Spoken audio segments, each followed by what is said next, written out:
Hello, hello, hello. Welcome to another episode of Out of Bounds. I got a very special guest with us. I got my Nigerian sister with us today to come talk some hoops with us. Please welcome in Ezinne Kalu. Did I say that right? Yeah, you did now. Okay, perfect. Finally. See, I don't understand that this guy be Nigerian, Abi, and you don't even know how to sound. You don't even know how to say easy Nigerian name.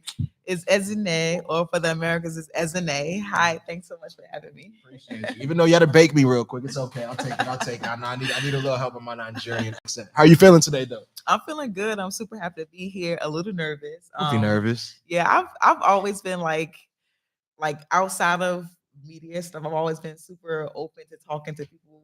I'm such a social butterfly, but when it comes to like being on camera and having the public speak, it's like, oh my When you God. on the court, the cameras is rolling. Ain't no shine see, is there that's though. different now. I'm used to just shooting the hoops and running up and down and everybody watching me. This I'm used to, but something like this more intimate.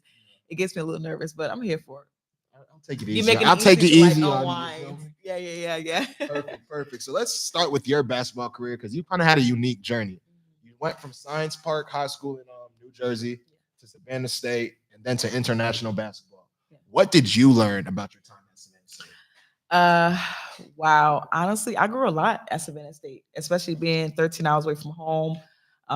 Many people probably don't know that going from Jersey to Savannah is a big 13-hour drive. It's crazy. Yeah. What made you want to pick Savannah State all the way from Georgia? Or that's who offered you, I'm assuming. Yeah, they offered me a scholarship, but outside of that, outside of the perks of the full basketball scholarship and the visit that I took, I wanted to be away from home. Like, I wanted to get out of my comfort zone. I wanted to be away from home. I wanted to experience, a different lifestyle outside of New Jersey. And I wanted to experience as much as I could. And the best way to do that was to just go out of state. And Savannah State, I had other scholarships as well to like St. Peter's and Seton Hall and things like that. But Savannah State was definitely one of the schools that really caught my attention, especially when I went to the visit. Shout out to Savannah State, Coach Baker. Shout out Savannah State. Yeah, when I went on my visit, it was during homecoming. Shannon Sharp, he was being retired. Really? Yeah, so it was amazing, and my experience there was amazing. I'm like, wow, this is where I want to be for the next 4 years, and I signed that letter of intent, got the full scholarship, and that was that. So you were also one of the first, or no, you were the first HBCU woman to play in the W in over 15 years. How does it feel to be restored? Well, honestly, it's humbling. Like when I heard about that, when I heard about that gap of just, being the first HBCU in 15 years, I was like, wow. Like the fact that, okay, a couple things. It shows that HBCUs are not getting a lot of recognition, especially with the athletes. More. Exactly. Absolutely. Especially the athletes that it produced. But it also goes to show that, like, not many people are being watched, whether you're at an HBCU or at a big school or not. Like, when your number is called, or whether it's called or not, if you're not at a really big, high major school, you're not really going to get that recognition. And to be able to, represent for the HBCUs, I know there's another player from Norfolk, I believe, who was also drafted as well. So to see, to see HBCUs finally getting that little bit of recognition, being put on the map, it's a humbling experience. It's a blessing as well, because I know a lot of other HBCU athletes seeing that post or seeing that interview was like, wow, like, okay, maybe I have a chance. So I can do it too. Yeah, exactly. So it's inspiring as well. So you also played for the Nigerian national team. Yes. How was that experience playing Wow. with the Tigers? And my thing, and you know what's even crazier? People don't know that I started with the Nigerian national team back when I was still in college. I was I was a sophomore in college at Savannah State, and my coach at the time, Joshua, he had a few Nigerian connections, and he connected with the general manager of the Tigers team at that time, and I was on the 17 and under team, so I was with them from 19 and under team, so I was with them from 2012 to about 2016. Yeah, I grew with them. And then I got invited to try out for the Seeing Girls, and I've been with them from 2016 till now. So I literally grew with the program, grew with the foundation, the Tigers, what it is as a whole, and it's been amazing. Like, the journey into playing internationally has been amazing. Outside of playing with the Nigerian national team, I'm also been playing in Europe for 12 years, but there's nothing like playing for your home country, for Africa. And it's definitely, I love it. It's amazing. I mean, like a family, as always, we have our cricks and crannies that we got to figure out and things like that, right? I can only imagine. Now Nigerians, they don't stress. They love Wahala. Love Wahala. Yes. Now, so but it's been exciting. It's been so fun. I'm able to meet new girls who just came to the team. and it's really nice. I love it. I love being able to play. Tell me about, I guess, the state of hoops in Nigeria. Is there a very a big basketball culture in Nigeria? You know what it is? It really is a huge basketball community in Nigeria. Whether it's going from private school, whether it's going from semi pro league, whether it's going from pro league or international play, they have a huge amount of athletes in Nigeria. Once again, they're not always getting the recognition that they need. Thank God you have pages now like Afro Ballers That's showing and love. That's showing love to exactly them. that are showing love to these African athletes and try to put them on the map as well. And yeah, the community out there is growing. It do need a little more recognition. It does need a little more just people to kind of like give more to what people are trying to do as a whole. But it's growing for sure. I definitely want to be more hands-on, and that's how I was able to come up with my foundation to kind of, because it's time to be boots on ground. You know, I've been playing with the national team for so long, and Time to bring something back. exactly, I'm stepping in my purpose of giving back and trying to find ways to, make my community see that I'm appreciative for them allowing me to play for their country. Now I want to do something in return and give back so that I can help the girls who were like me years ago. I know you said you played overseas for a couple Yes. years too. Where are some of the countries you've played in? So my first 2 years I played in Portugal. Then I played in Germany. Then I played in Budapest in Hungary. Then I played Budapest and Hungary. Yeah, Budapest. The city is Hungary. The city is Budapest, but I was in Hungary. Got you. Then I played in Russia. Not Russia. Oh yeah, Lord. yeah, I played Russia. Scare me. Scary but cold. Is it really? Yeah, it's very cold there. But you know what's even crazy about that? I felt safe. Really? Yeah, I mean, I guess the club I was playing for Dynamo Kursk, and they were super professional. Didn't make you. I mean, it just I was with a professional club, so I didn't feel recluse from everything that was happening around me. I played in Italy. I played 3 years in France. I was in China recently. I just got back like 3 weeks ago. Really? How was China? You just said that so smoothly. I was in China recently. Yeah, China was amazing. That was my first time I played in Asia. Like I said, I played in Europe for 12 years straight. Asia was my first year playing there, and I had an amazing time. The season is short. It's from September to about March. Yeah. So a short season, but it's short. a lot. But it's a lot of games. It's a lot on the body. Yeah. And me, I'm about to be 33, so it is a lot on the body. But thank God I played with a really great club who put emphasis on recovery, getting athletes ready for games and things. So what is it, like a game every other day? Or? Yeah, literally. It's like I was playing a game for every 2 or 3 days. I was playing a game, and then we had travel in between. Of course. So it was it was recoup time. Exactly, but my contract, I make sure I put things in there so that I'm taking care of my body as well. Because I'm always, when I step on the court, I'm gonna always give 110%. Absolutely. I just need that same 110% back when it comes to recovery and make sure you get your athlete ready for the next couple games. But I am amazed. I thought I was gonna be culture shocked at first. That's why I was literally my next question. Like, I really thought, because I heard like there's really not a lot of black people. Yeah, what's the reaction? There's not a lot of black people at all. There are a few black people there, but they're like teachers, they're working in tech or cybersecurity or an athlete like you, I'm sure. Yeah. Exactly. So I thought I was gonna be culture shocked, but I was at all. I kind of just blended right in. I think that's because my personality, I'm naturally like a somebody who's not just gonna sit in a room. I'm gonna go out and sightsee. I'm gonna go out and talk to people, explore. Yeah. So it was easy for me to find my niche and what gets me excited, what gets me, having a good time. And I was able to, fill in that free time outside of basketball. So I'll have fun. I enjoyed it for sure. You also spent some time with the Atlanta Dream, correct? Yeah. How was that experience? I wouldn't say some time now. Say about 3-4 days. Yo, I wasn't trying to say all that. I was trying to make it sound like 3 or 4 days now.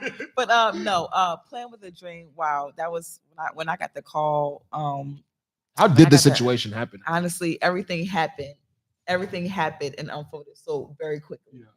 My agent messaged me like on a Wednesday or Tuesday that the GM would be messaging me about the opportunity, and sure enough, I got the message that morning. That day, I was at the hospital, getting some testing done, natural, protocol, physicals and stuff. Exactly, physicals. That night, I was on a plane to New York to prepare for the playoffs. Yeah, they had drafted me for the playoffs, not for the whole season, just for the playoffs against New York Liberty, and so that's why I was so quick. Exactly, that's why I was so quick. Yeah. That's why I was so quick. So I get to New York. The next day we have like shoot around because we're about to prepare for the last regular season game. We're also playing New York in the playoffs, so we're there to play the last season game and then game one the playoffs. Exactly. Wow. So, but it was such a huge huge experience for me. I had such a great time. Learning under Coach Tisha, right, in such a short amount of time was amazing. Playing with Tina Charles and JC Jordan Canada and Alicia Gray. You know, it was able to. I Alicia had Gray, man. yeah, I had a really great time, and Ryan Howard. It was such a fun opportunity to be around those girls. Cheyenne Parker, she's also She know the whole played- team. Yeah, she's also played in China with me. I was with the girls for a short amount of time, but it's easy when you come into a situation where people start to make you feel welcome. Yeah. And with me being a vet, but also a rookie in the league, like I'm older than these girls, but they've been here for a while. My veteran status is for overseas. I'm technically a rookie now. A rookie in the league, yeah. Exactly. So it was yeah, the dynamic was mind blowing for sure. But I had such a great time. I had so much fun playing out there with Stewie and Sabrina and all. It was amazing. Did you believe the Liberty were going to win the championship? No, I did not. I did not. I did not. Honestly, I did not. I really thought Minnesota was going to pull it out. I mean, with basketball, you got so many emotions, you got so many controversial calls, and you have so many things going on that the last play, quite a few plays during Yeah. that last game, determined Game winners and everything. It was a lot. There was a lot of determinant factors that could have, tipped the scale the other way, but I did not expect New York to win. Not because I didn't think they were good, but because of who they were matching up against. I just thought that Minnesota was going to take it too. I thought they had better odds, but it was great basketball to see. It was great basketball to see. I tuned into every game. I was excited to watch, and yeah, it was good to see. You're also an MVP. 2019 MVP of the Women's Afro Basket Tournament. Yeah. Congratulations on such an amazing achievement. Thank you. But I guess, what did that recognition mean to you? And then I guess, how did it impact your career? Honestly, it meant a lot to be recognized for that. Because I mean, MVP is the most valuable player, not just for that game, but for the entire tournament as well. So that was just confirmation that the work I had put in over the summer and the workouts I put in just did every day to day was just the proof was in the pudding. Now, you get all the hard work I've endured, all the hard work I've done, to prepare for this moment was confirmation that I've done well, I've succeeded, I stayed on the path on a straight and narrow, and I got things done. And I feel like after that, for sure, my career kind of took off a little bit because people were seeing me more as not just like a scoring player, a scoring point guard. They see me as an all around player, somebody that can pass, shoot, do it all. Exactly, do it all, be a good defender. And that's what I pride myself on, being coachable, being an all around player, not just one dynamic. You also got to compete in the Olympics. Yes. Both Tokyo, and you were just in Paris a couple months ago, were you not? Yes. Tell me, which Olympic experience was more fun, or which one did you enjoy the more? Oh, wow. Okay, so Paris was lit. Paris was lit for sure. I had such an amazing time. The only thing I didn't like was like the food some days. It's fair. French food is nasty. No, because no, there's no jollof rice up there. No, I know it's not. There's not. But I found a Nigerian chef, so I was good. I know it. But I think Paris was more exciting because for one, it wasn't COVID. There was no COVID. Tokyo there was COVID. In Paris, there was no COVID. All the athletes, all the sports was on one village outside of a few basketball clubs. And we were able to leave the village and go out and sightsee and do things and come back to the village. They didn't allow you to do that in Tokyo? No. COVID was strict. Yeah. COVID was strict. They had everything locked down a certain amount of time. Even at the dinners, even in the cafeterias, you got plastic everywhere separating people. They made sure that people was just like always hanging around. Yeah. You had to go to your room because and every day was testing. Every morning. It was just testing for no reason. For no reason. No spits. And I think Paris was even better for me, and I think the girls can agree, was because like we've done so well. Like we literally shocked the world. And and I think this was the moment that we proved ourselves, because in the Tokyo we went 0-3. We didn't win any games. So to come back and go 2-1 in our group, and then obviously lose to USA in the quarterfinals, we were happy with what we have accomplished, because that's, again, the proof is in the pudding, the work that we're putting in as individuals, and then we come collectively as a team together. It's showing, and I'm ready for LA. I'm gonna Right. be 36 years old, but I'll make sure my Oh, body is ready because third time's a charm. Third third time's a time's the charm, and I charm. can't wait to rep Nigeria too. Yeah, third time's a charm, Out and to I LA. really think you hearing this now, this full exclusive and rolling out. I really think third time is a charm, and I really think the third time we go to the Olympics, we're gonna make the podium.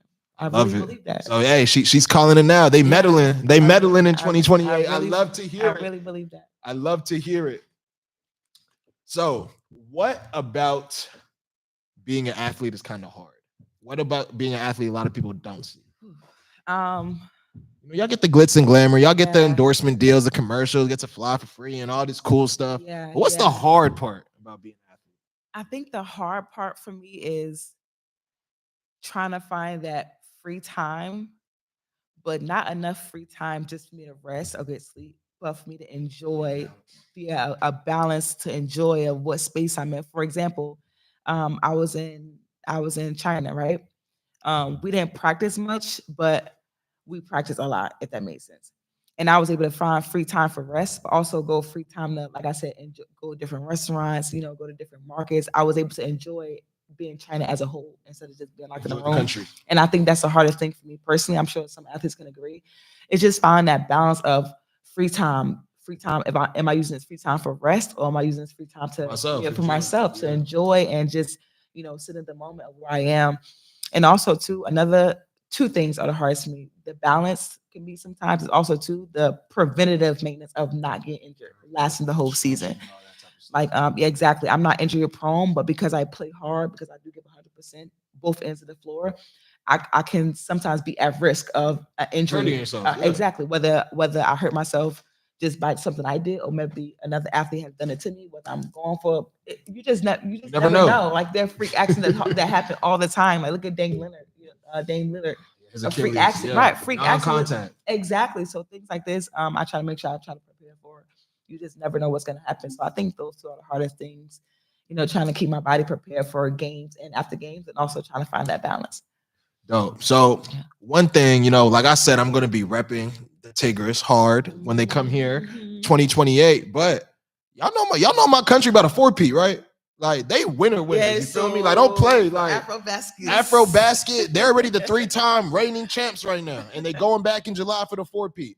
What will it take to accomplish that and make history?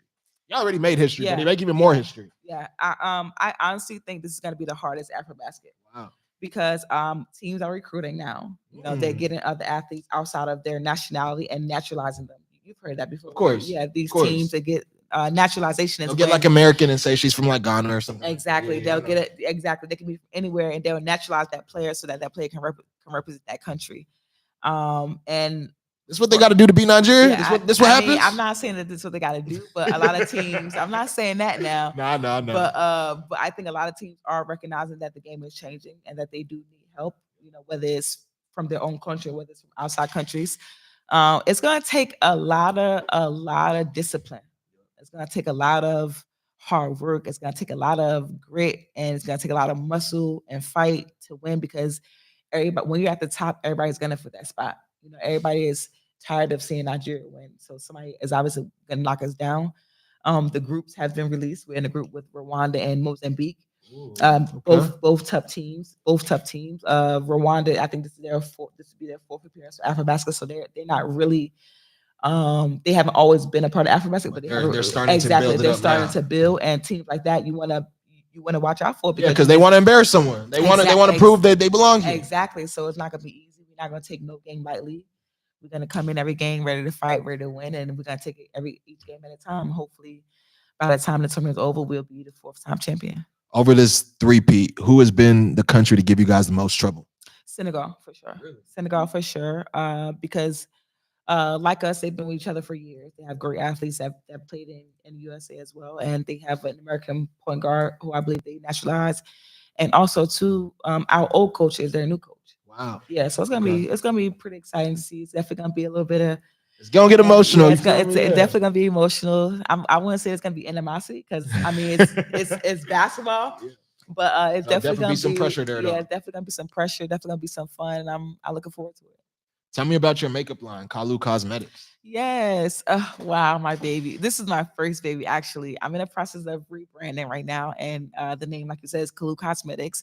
And it's lip glosses and lipsticks catered to the athlete woman, the Love sports it. woman. It's catered to them because it's sweat resistant. It allows you to work out and play a full game without the makeup or without the lip, Smudging and all that exactly, stuff. without it Yeah. smearing, getting on your uniform, getting their clothes, and just my message in general to queens that it's okay to feel feminine. It's okay to look feminine as well while you're playing. Like there's nothing wrong with that. Like there's so many athletes in the league right now that's wearing makeup, and because they still want to feel beautiful, they still want to have that look while they're on the court. And my lip glosses, my lip liners, and lipstick catered towards that sport woman. And I'm in the process of rebranding right now. We took like a kind of like a year off to kind of just reformulate Figure some everything things, out. figure everything out, and I think that it's definitely coming along really well. I can't wait to release it again. Yeah, I'm really excited. I'm definitely going to be wearing some of the products at the Afro Basket, so people can actually see, See how it looks and see see how it how it looks, maintains and exactly, everything. see how it maintains throughout the game. So I'm happy to. I look forward to putting the rebrand on display so people can start to connect with me on a different level outside of basketball. We move. Ah. Now we Tell me move. about your foundation, my friend. We move. So we move is a popular term in Africa, specifically Nigeria, right? When people say we move, to me it means perseverance. Where I don't we're care not what's stopping you. Come on. We exactly. I move. don't. I don't care what's stopping you. Nothing's stopping me. I'm gonna keep going. I'm gonna persevere. I'm gonna be resilient. I'm gonna be empowered. I'm gonna keep going. And I've recently launched I'm gonna be launching it in this month. So you really getting it. You really getting Get the all these exclusive. exclusive, You all the get the tea. I'm loving exclusive. it. Yes. So I've launched the We Move Foundation, and it's geared towards undeserved youth, inner city youth, and specifically African athletes. And our mission is just honestly to just bridge the gap between opportunity and success. A lot of times we have these athletes, whether just student. I'm gonna say student athletes because our my nonprofit is geared towards athletes as well. So a lot of times these student athletes don't have the access and resources that they need to be successful outside of their sport. And that's all my nonprofit is, just trying to find ways to close that gap from them having the opportunity to play their sport. Now, what is there left to do? What does life look like outside of my sport? Whether it's financially, whether it's mentally, whether it's physically, whether it's just all around community wise. And within my nonprofit organization, we have initiatives, and these initiatives are specifically geared towards attacking these problems head on. For example, I have the Niger Pride Project, and this is specifically for national clubs. Really? Exactly, it'll be for all the national clubs, and it'll help with finding sponsors and partners to help with logistics, lodging, when getting uniforms, so that when these teams travel, they're traveling in style. Like, when you look good, Matching. exactly. When you look good, you feel good. Or maybe where they're staying, do they have a bus for team travel? Are they sitting in a great hotel? Are they close to the gym? That's specifically for that. I have another initiative where it's called She Moves. Now this is specifically toward the women at exactly the ladies. Gotta take care of my queens. Of course. This is specifically for the ladies, where we're teaching them whether it's etiquette, whether it's how to have interviews, how to meet potential investors, how to sell yourself, whether you're trying to do business or whether you're trying to. That's good. Yeah, I have something. That's actually needed too. Even for the men need that. But so Exactly, absolutely. exactly. Empowerment, like what life look like outside of basketball. What if I wanted to start a family? Like, how can I connect? Like, I'm just trying to find ways to have these initiatives attack all these problems that I know I'm doing it in the correct way. We also have some mental health and awareness initiative that's geared towards athletes and that having that mental stability. Because for me, I'm not gonna lie, like I had a great Olympic experience, but it was overwhelming. Very The overwhelming. messages, the calls, just like it was some days where I just had to turn You off want to my be phone. on my phone? Yeah, I didn't want to look at the It phone. was days where I just had to turn on my phone. I'm just like, outside of me being an athlete, I got so many messages and calls and all this I need to respond to. But on the other hand, I still need to mentally prepare for this game that I have tomorrow against the number one seed. So it's like, It's United States. Oh my gosh. I can yeah, imagine the so type of trauma going through your head at that yeah, point. yeah, but not even like huge tournaments like the Olympics, but you have big college games, like Yeah. tournaments that you Right. play that you plan in. Sometimes it's kind of hard to just find that, Focus. find that mental focus to just tap in. So we have an initiative for that as well. We have initiative geared towards specifically logistics and infrastructure, trying to build a gym. My biggest goal is to build a Boys and Girls Club because that's where I That grew up would in. be fire. And Nigeria need it. Yeah, Need it. I grew up in the it was called UCC, United Community Center, and it was right across the street from South 17th Street School. And that's my ultimate goal, to build a Boys and Girls Club where people could come. They could be looking for a safe space. They're safe haven when they can come after school. You have after school programs. You have study hall. You have people that come there and teach you yoga or tech or psych, whatever it is. That's my ultimate goal, and I think that this foundation for sure is the foundation actually towards what I'm trying to build. That's fire. I ain't gonna lie. You are doing some amazing Thank things. you so much. You are really gonna Thank change you. the Thank world you. and change Africa with everything you're doing. So please keep it going and let me know how I can get involved. Like, I want to come For to Nigeria sure. and help build some of these schools, some of these Yeah. basketball courts, whatever is needed. Yeah, I'm trying to help. as I mentioned to you earlier, I'm having a meet and greet in Nigeria, June 14th. She That is. information hasn't been released yet either. I'm getting all the scoops. All the Yeah. exclusive, right? It's Hopefully like by the that at time Rolling this Up. drop, it'll be right. So yeah, I'm having a meet and greet in Nigeria to kind of introduce myself. Like, people know who I am, but they don't know who I am outside the court. So my goal is to have this meet and greet in Nigeria next in June. Kind of get everybody on board with my mission, what I'm trying to do, and then boom, after AfroBasket, I'll go back for the official camp. So I kind of want that to be like an introduction to see what I'm doing. Intro to you. Exactly. And I think once people kind of see and hear and actually see the genuine and sincerity coming from me, then that'll start getting people more involved. To you. And- So you figure all the things you're doing, all the places Exactly, you're touching. exactly. That way I can start connecting. Okay, I need a team now. Like, who could I think in?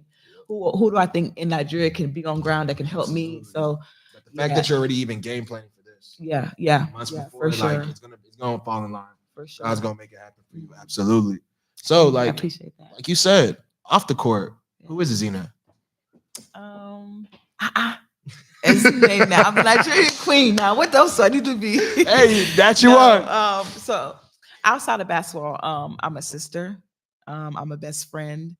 I'm a confidant. I'm somebody that's gonna be loyal. I could be a ride or die, or I could just be somebody you just need to talk to. I'm an entrepreneur. I feel like I'm just an all around person. Like, I'm not one You thing. can't box me. Yeah, you can't box me in on one thing. I'm super versatile. I can adapt. I call myself a chameleon. Like, outside of me being the Nigerian queen, I call myself a chameleon, right? Because the chameleon is able to blend in and adjust. Exactly. And sometimes for me, I've always had this mindset of fight or flight. But I think the space I'm in now has been fight and chill. I like that. Like, fight, like still be fighting, but also it's okay to relax. It's okay to chill. It's okay to relax. It's okay to relax. You don't have to always have to be on edge. Exactly. You don't always have to be on edge. You don't always have to be on 10. You can definitely fight for what you want. Make sure your goals are aligning and make sure you're stepping in your purpose. But also, it's okay to chill. Take a breather from what you're doing right now. Come back to that. Take a minute to yourself. And so yeah, so that's why I'm at with it now. Yeah. I love it. I guess my last question is, since you are Nigerian, you are the best person I could ask about this. Yes. Who are your top 3 Afrobeat artists right now? Okay, so my top 3, I'm gonna go with Asake. Ooh, Yes, that's great my choice, guy. great choice. Yeah. I'm gonna go with Burna Boy. great choice. Um, This last one's important. mm, Who finishing out the big 3? I'm gonna go with Tim's. Yes. I like her. Tim's, baby. I love her voice. So angelic. I actually, if it's not Afrobeats, I don't want to hear it. No, don't even press play. Don't even play it around Don't it. even play it. I love Afrobeats. I mean, just not because I'm Nigerian, but because there's the energy. Yes, anytime you hear Nigerian music, it's always energy. Like, I can't stop moving, I can't stop dancing, and don't even get me started on the food. If I just have that's just not even a debate. just let me have pounded yam, egusi soup. Just let me have these things, and I'm good to go. Man, Ezinne, thank you so much for sitting with us on Out of Bounds today. Please let everybody know where we can follow you and keep up with you and watch you win this 4th championship. Hello. Yes. So you can follow me on Instagram at _ the Nigerian Queen _THENIGERIANQUEEN. I'm also on Twitter at _ the Niger Queen, the number 9 JA and then Queen. And yeah, you can also follow me on Facebook if you old school. Ezinne Kalu on Facebook. And thank you so much for having me. I really appreciate this. At first I was nervous, but he's a good interviewer. He's a good host because you see I was able to just relax and just chilling, just smiling, tell all my secrets.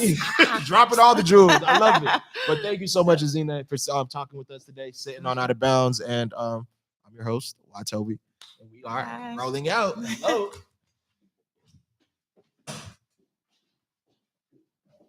That was awesome.